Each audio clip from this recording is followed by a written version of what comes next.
राणा सांगा का इतिहास के रंगमंच पर उतरना और राजपूताना के साथ साथ भारतीय हिंदू इतिहास की दिशा और नियति को आकार देना 16वीं सदी की सबसे बड़ी घटनाओं में से एक है।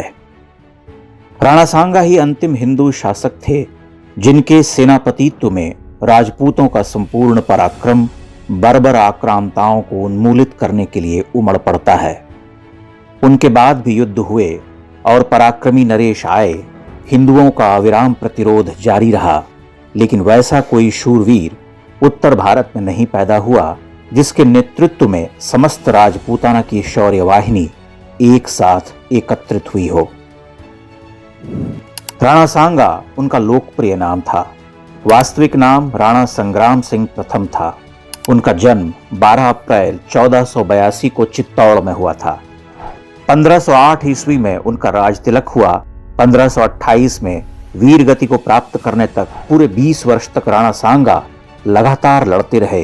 एक भी युद्ध में उनकी पराजय नहीं हुई, किंतु वामपंथी मुख्य धारा के इतिहासकारों ने उनका जितना उथला मूल्यांकन और व्यक्तित्व निरूपण किया है, उससे दुख होता है। क्षोभ और क्रोध के भाव तो उपजते ही हैं। एक ऐसा सूरमा जिसने अपने समय की 3 सर्वोच्च मुस्लिम शक्तियों दिल्ली के लोदियों, मालवा के खिलजियों और गुजरात के शासकों से अनवरत युद्ध करते हुए उन्हें 18 बार हराया, जिसके राज्य की उत्तरी सीमा आगरे की पीला खाल नदी से लगकर दक्षिण पश्चिम और पूर्व में मालवा गुजरात तक फैली थी, जिसने अपनी शक्ति और श्रेष्ठता के बल पर यह उद्घोष किया था कि उस कालखंड के भारतवर्ष में चक्रवर्ती सम्राट का मुकुट गौरव उनके मस्तक पर ही सुशोभित होगा। इस नवाखिल भारतीय हिंदू साम्राज्य की शक्ति का केंद्र अब इंद्रप्रस्थ न होकर चित्तौड़ होगा, किंतु दुर्भाग्य। राणा सांगा ने मालवा के खिलजी शासक महमूद खिलजी को न केवल युद्ध क्षेत्र में मर्दित किया, अपितु उसे 4 माह तक चित्तौड़ में कैद करके भी रखा। इब्राहिम लोदी को बकरोल और घटौली के युद्ध में उन्होंने ध्वस्त कर दिया था। गुजरात के मुस्लिम शासकों का दर्प दलन कई बार किया, उन्हें जीवन दान तक दिया, लेकिन ऐसे अप्रतिम योद्धा के जीवन से हिंदू समाज लगभग अनभिज्ञ है। मक्कार वामपंथी इतिहासकारों की तुलना में महाराणा सांगा और हिंदू जाति के स्वप्न को बाधित कर देने वाला उनका परम शत्रु बाबर लाख गुना ईमानदारी दर्शाते हुए उनके व्यक्तित्व का निरूपण अपनी आत्मकथा तुजुके बाबरी में करता है। बाबर अपने सर्वश्रेष्ठ प्रतिद्वंदी के लिए कहता है, सांगा अपनी वीरता और तलवार के बल से बहुत बड़ा हो गया था। उसकी शक्ति इतनी बढ़ गई थी कि मालवा, गुजरात और दिल्ली के सुल्तानों में से कोई भी अकेला उसे हरा नहीं सकता था। करीब 200 शहरों पर आक्रमण करते हुए उसने वहां मौजूद मस्जिदों को ध्वस्त किया, बहुत से मुसलमानों को कैद किया। उसका मुल्क 10 करोड़ आमदनी का था। उसकी सेना में 1 लाख सवार थे। उसके साथ 7 राजा, 9 रावत और 104 छोटे बड़े सरदार रहा करते थे।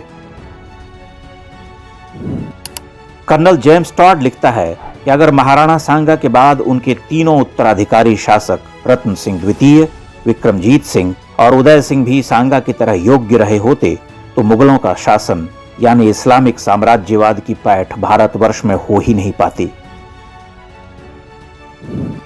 महाराणा सांगा के ऐतिहासिक पुरुषार्थ का अवलोकन करने के लिए मुंशी देवी प्रसाद जी की महाराणा संग्राम सिंह का जीवन चरित्र और राय साहब हरविलास शारदा द्वारा रचित महाराणा सांगा पुस्तक पढ़ी जा सकती है। आश्चर्य है कि राणा सांगा केवल खानवा के युद्ध के लिए याद रखे गए हैं या उन्हें बाबर के हाथों एक पराजित सम्राट बनाकर रख दिया गया है। उस पराजय की भी अपनी विडंबना है। उस युद्ध में बाबर की सेना ने तोपों का प्रयोग किया था। इतिहास में इस बात पर सहमति है कि खानवा के युद्ध में बाबर के पास तोपें न होती तो उसकी सेना के लिए राणा सांगा का सामना करना असंभव था। बताते हैं कि खानवा के युद्ध से राणा सांगा को मूर्छित स्थिति में युद्ध के मैदान से बाहर ले जाया गया था। तब उन्होंने शपथ ली थी कि जब तक बाबर को परास्त नहीं करूंगा, चित्तौड़ नहीं लौटूंगा। उन्होंने पगड़ी पहनना भी बंद कर दिया था। जब वह बाबर से बदला लेने की तैयारी कर रहे थे, तभी उनके सरदारों ने उन्हें जहर दे दिया। राणा सांगा का शौर्य भारत की हिंदू चेतना के लिए एक प्रेरणा है। एक आंख और एक हाथ न होने के बाद भी अपनी देह पर दर्जनों घाव लिए वह अप्रतिहत आस्था के नायक रहे। लगभग अद्वितीय, अन्यतम और अपराजेय।